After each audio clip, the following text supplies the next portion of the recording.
Cleopatra, the prophecy of the Egyptian queen. The sunsets of Egypt gleam with gold, and the desert warms the earth like a vast burning stone. The shadows of the pyramids stretch like long memories, reminding everyone that this land is full of secrets and ancient wisdom. Young Cleopatra, barely past her teenage years, already feels a power within her, a power destined for the greatest of pharaohs. She knows her life will be different. Her fate is special, perhaps even written in the stars, if only she can find the right path. One evening, accompanied by a few close attendants, she reaches an ancient temple hidden deep in the Egyptian desert. This place is spoken of only in whispers. In the temple, she is greeted by an old priest, whose voice sounds like the wind blowing between the pyramids. He prophesies a future in which she will become Egypt's greatest queen, though her path will be filled with trials, magic, and danger. His words sink deep into Cleopatra's heart, igniting her curiosity, and she feels the weight of the prophecy guiding her forward. The secrets of ancient Egypt. The temples are thick with clouds of incense smoke, and the stone walls are covered in hieroglyphs, telling stories of gods and their powers. As Cleopatra steps into the temple of Ra, she feels an overwhelming wave of divine energy. The ancient Egyptian priests, armored with the wisdom of eternity, speak to her about Ra, Isis, and Anubis, gods who not only ruled the world but also influenced human destiny. One of the oldest priests hands her a scarab amulet. This amulet symbolizes rebirth and life, he says softly. It will protect you from all evil spirits and wicked people. The amulet pulses in her hand as though alive. Cleopatra senses that this small relic holds magical power, granting her both protection and authority. She realizes that this path, full of mysticism, will become a part of her life, following her every step. Returning to the palace, Cleopatra begins to realize that to rule a country, one needs not only sharp intellect, but also the ability to manipulate and, at times, a touch of magic. She draws upon the knowledge she learned from the priests, observing how those around her respond to her mysterious aura. She even acquires a serpent amulet, a symbol that will become her protective mark, representing wisdom and power. This symbol takes on mystical significance, especially one night when rumors of a plot against her circulate through the palace. Armed with incantations taught by the priests, Cleopatra performs a ritual, entering a deep meditation, burning incense, and whispering spells to strengthen her authority. Her rule gradually becomes not only tangible, but also shrouded in mystery. Courtiers begin to speak of her magical powers, which help her protect Egypt. But she knows, this power is a double-edged sword. It can bring both victory and ruin, passion and alliances. When Cleopatra first meets Julius Caesar, her mind and heart collide with the greatest man in Rome. She senses that this is no ordinary meeting. It is a union of two strong, ambitious souls. She understands that this man could be the key to Egypt's future. One night, under the light of a full moon, she performs a love ritual. She lights red candles, pours rose oil, and whispers words that she hopes will capture Caesar's heart. Yet this ritual is not merely one of her spells. Their love is born from mutual understanding and shared ambition, and Cleopatra feels that Caesar is her equal partner. However, love for a Roman general comes at a price.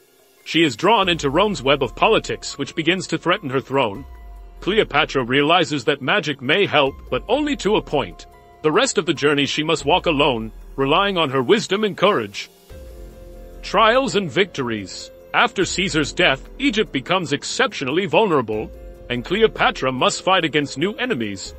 When Mark Antony appears in her life, she finds a partner willing to stand with her against Rome. Together, they devise strategies, strengthen their armies, and prepare for decisive battles. Before each battle, they both perform a ritual, seeking the blessing and protection of the gods. One time, before a critical battle, Cleopatra firmly grasps the scarab amulet, hoping it will protect her and her country.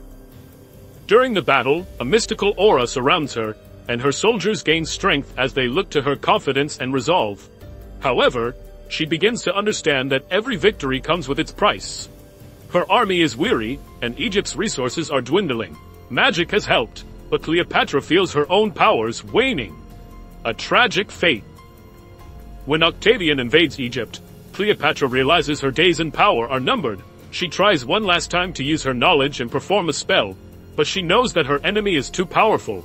She makes a decision. Neither Octavian nor the Roman army can capture her alive. Cleopatra calls upon her protective symbol one last time, a serpent that represents both strength and the end. She commands it to bite her, ending her life but preserving her honor. Before closing her eyes, she prays to the goddess Isis, asking that her spirit remains to guard Egypt. She knows that even after her death, her spirit will wander this land, among the pyramids and the Nile, for her love for this land is eternal. It is said that in some Egyptian temples, on silent nights, Cleopatra's spirit can still be felt. Her aura lingers over the stones and dances in the moonlight, guarding Egypt's secrets. Like the play of light and shadow at the base of the pyramids, her legend never fades, and her love for this land endures for eternity. Far from the bustling cities along the Nile, stands an ancient temple, veiled in sand and silence. Few know of its existence. This place was built under Cleopatra's command when a powerful prophecy was entrusted to her. Legends say this prophecy was never revealed, for it spoke of Egypt's future, filled with darkness, fire, and mysteries meant to remain hidden. Cleopatra, feeling not only the duty of a queen but also the mystical calling of Egypt's protector, had a strange vision one night, a summons from the ancient gods. In her dream, the god Thoth, deity of knowledge and writing, showed her an ancient scroll covered in mysterious hieroglyphs. Awakening, she knew she had to understand the meaning of this vision. Gathering her closest priests and trusted advisors, she set out to find the temple said to hold a prophecy about Egypt's destiny. During the journey across the desert, Cleopatra found small amulets, snakes, scarabs, stone eyes, left as symbols of protection. Each amulet carried a unique significance, but the priests warned her that the prophecy could be dangerous, as it might uncover the darker sides of Egypt's fate. After days of traveling through the desert, Cleopatra finally arrived at the ancient temple, buried in sand and cloaked in the shadows of time. She stepped into the temple, which seemed to glow with a mystical light, as if time itself had stopped here. The walls were adorned with carvings of gods and hieroglyphs, speaking of worlds beyond this life. One of the priests told her that this was the temple of prophecy, where it was said Egypt's destiny had been inscribed. Cleopatra walked deeper into the temple's corridors, where darkness thickened and silence grew heavy. Suddenly, she reached a stone altar, where an ancient scroll lay. Symbols and words, their meanings unclear, were etched into its surface.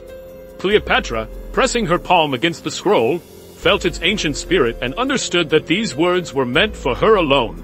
This was the prophecy, a message about Egypt's future, about wars, uprisings, and dangers she must either prevent or accept. Returning to her palace with the scroll, Cleopatra gathered Egypt's priests, who helped her decipher the mysterious symbols. One by one, the symbols began to reveal their meaning. The scroll spoke of a powerful calling from the gods, by which Egypt could summon protection and secrecy. However, this magic was a double-edged sword. If misused, the gods could turn their backs on Egypt, casting it into endless misfortune. Cleopatra, sensing her responsibility, began to learn from the priests, who taught her the rituals of the gods. Her nights and days were filled with mystical ceremonies. She learned how to offer sacrifices, celebrate rites, and communicate with the gods. These rituals gained greater importance as Egypt faced external and internal threats. At the same time, Cleopatra began to feel not only the power of magic, but also the danger lurking behind each spell. As civil wars erupted in Egypt and enemy forces approached the Nile, Cleopatra called upon all her rituals and the gods' prophecy. She learned that only by surrendering to the prophecy could she strengthen her rule and protect her country. But each ritual took its toll. Her body and soul grew weary under the constant strain of magic. One fateful night, with the moon shrouded in red clouds, Cleopatra reached the pinnacle of her divine invocations. She performed the oldest of the gods' calls, merging her soul with Egypt itself. But during the ritual, Thoth appeared, warning her that this invocation could bring death and destruction. Overcome by grandeur and love for her land, Cleopatra ignored the warning. When Octavian began his assault on Egypt, Cleopatra realized the prophecy's fate was near. She saw visions of Egypt engulfed in flames and buried under sandstorms. For the last time, she returned to the ancient temple where Thoth had left the prophecy.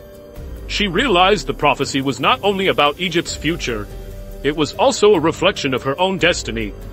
Cleopatra performed her final ritual, knowing that this call to the gods would be her end. She made a last offering, asking the gods to preserve Egypt's spirit, even if the land fell into enemy hands. Surrounded by a mystical aura, she closed her eyes and bid farewell to life. Her spirit became one with Egypt, turning into an eternal legend, whose echo would forever linger in the desert sands. Legend has it that Cleopatra's spirit still roams among Egypt's temples and pyramids, guarding the country's secrets. Some say that on silent nights, her shadow can be seen dancing in the moonlight, an eternal reminder that the prophecy was fulfilled, and that Egypt's fate remains a mystery, hidden within the sands of the desert.